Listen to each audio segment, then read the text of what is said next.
Welcome to our annual general meeting of the shareholders of South Bow Corporation.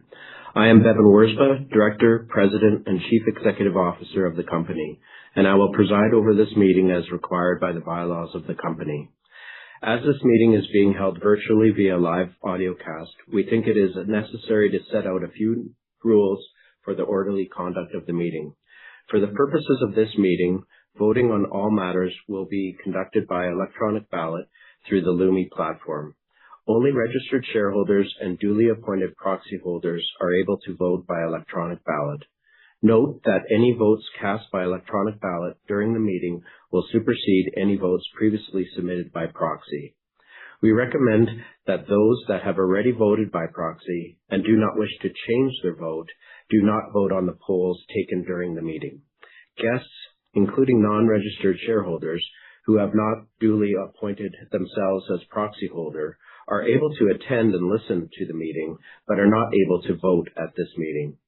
We will now open the voting for all of the resolutions.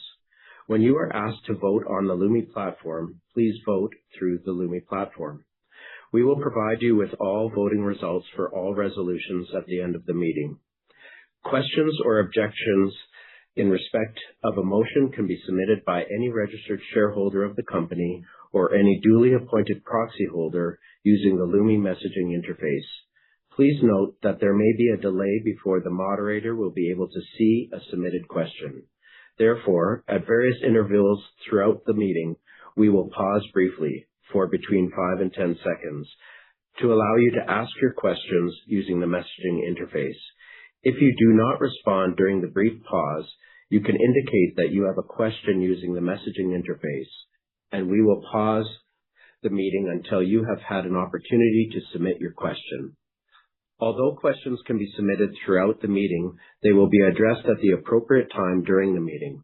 Please limit your questions to topics related to today's subject matter and keep your questions short and to the point. Due to the time constraints, the bulk of questions will be addressed at the end of the meeting, and we will not have time to answer every question which is asked. For each question we answer, we will read the question and provide an oral response. Any questions which were already answered or that are redundant or repetitive will not be answered. The company has arranged for Kate Fisher, the company's corporate secretary, and Jillian Acton, senior legal counsel, to move and second motions today, respectively. We will now proceed with the formal portion of the meeting. Pursuant to the company's bylaws, the corporate secretary of the company, Kate Fisher, will act as secretary of the meeting. Stephen Bandola of Computershare Investor Services Inc. will act as scrutineer of this meeting. The purpose of today's meeting is set out in the Management Information Circular of the company dated March 13th, 2026, which I will refer to as the circular. I have before me an attestation from Computershare and an attestation from Broadridge Financial Solutions, Inc. as to the mailing of the applicable meeting materials to security holders, including the notice.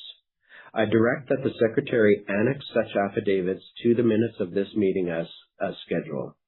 Copies of the circular and other meeting materials are available under the company's profile on SEDAR+. Unless there is any objection, I will dispose with the reading of the notice. No objections have been received. As no objections have been received, I dispense with the reading of the notice and will now move to the scrutineer's report and quorum of the meeting. The scrutineer has provided me with the preliminary report regarding shareholder attendance at the meeting. A quorum for any meeting shall be 2 persons present and each entitled to vote thereat and representing either in their own right or by proxy or as a duly authorized representative of the institutional shareholder, 25% of the issued common shares of the company, carrying voting rights at such time. The scrutineer's report shows a quorum of shareholders of the company to be present, and I therefore declare the requisite quorum to be present at the meeting. I direct that the secretary annex the formal scrutineer's report to the minutes of this meeting as a schedule.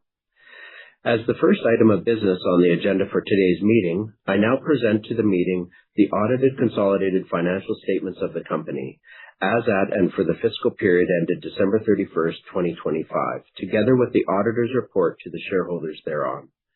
Copies of such documents have been mailed to the registered shareholders and beneficial shareholders who requested such documents and are also available on the company's SEDAR profile. Are there any questions dealing with the financial statements or the auditor's report? No questions have been received. As there are no questions, I will proceed to the next item of business. The next item of business is the election of directors. Our bylaws contain advance notice provisions which provide a procedure to be followed for the nomination of directors at meetings of shareholders of the company. In accordance with the advance notice provisions, the only individuals entitled to be nominated as directors at this meeting are the persons named in the circular, each of whom has consented to act as a director if elected. Accordingly, the nominees are Chansu Jung, George Lewis, Leonard Mallett, Robert Phillips, Sonia Reid, Shannon Ryerchuk, Mary Pat Salmon, Francis Vallejo, Don Wishart, Bevan Worspa, and Hal Quisley, are hereby nominated as directors of the company to hold office until the next annual election of directors or until their successors are elected or appointed, subject to the provisions of the Canadian Business Corporations Act and the bylaws of the company. Are there any questions on the election of directors? No questions have been received. As there are no questions, and in accordance with the advance notice provisions of the company bylaws, no further nominations may be made at this time. I now put to the motion to the shareholders of the company. Voting will proceed electronically. The next item of business is to appoint KPMG LLP as the auditors of the company and to authorize the directors to fix their remuneration. May I have a motion on that matter? I move that KPMG LLP be appointed as auditors of the company and to authorize the directors to fix their remuneration. I second the motion. Are there any questions? No questions have been received. As there are no questions, I will proceed. I now put the motion to the shareholders of the company. Voting will proceed electronically. The next item of business is a non-binding advisory vote by way of an ordinary resolution supporting our approach to executive compensation as described in the circular. May I have a motion on the matter? I move that the non-binding advisory vote by way of an ordinary resolution as described in the circular be approved. I second the motion. Are there any questions? No questions have been received. As there are no questions, I will proceed. I now put the motion to the shareholders of the company. Voting will proceed electronically.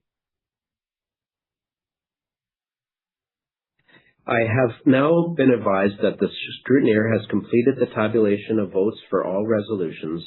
Based on the tabulation, I can confirm that the requisite approvals have been obtained for the election of the 11 nominated directors, the appointment of auditors, and the non-binding advisory vote of executive compensation. The voting results of this meeting will be posted on the company's SEDAR+ profile after this meeting. As that concludes the formal business agenda of the meeting, I declare the meeting terminated. On behalf of the Board of Directors, I would like to thank you for attending today. The formal part of the meeting is now ended. I now want to briefly touch on South Bow's performance as a standalone company and our focus for the year ahead. From day one, we were clear on our priorities: operate our assets safely, deliver predictable financial performance through disciplined capital allocation, and grow our strategic corridor. I'm proud to say we are delivering and are doing that by living our values. In 2025, safety was never compromised. Operational and financial discipline showed up in our results, and decisions, strategic, financial, and organizational, were made with a long-term mindset. We focused on what we could control: strong execution, disciplined capital allocation, and a clear framework for how we will create value over time. Equally important was continuing to build South Bow's team. We empowered our people with clear accountability and reinforced a culture built on respect, integrity, and ownership. Our people stepped up, and they continue to do so every day. I want to thank our employees for their commitment and our board for their guidance. We are still early in South Bow's journey, but the foundation is firmly in place, and our identity is clear. We know who we are, how we operate, and what we stand for. We've entered our second year with momentum and confidence in the path ahead. In 2026, our focus is clear.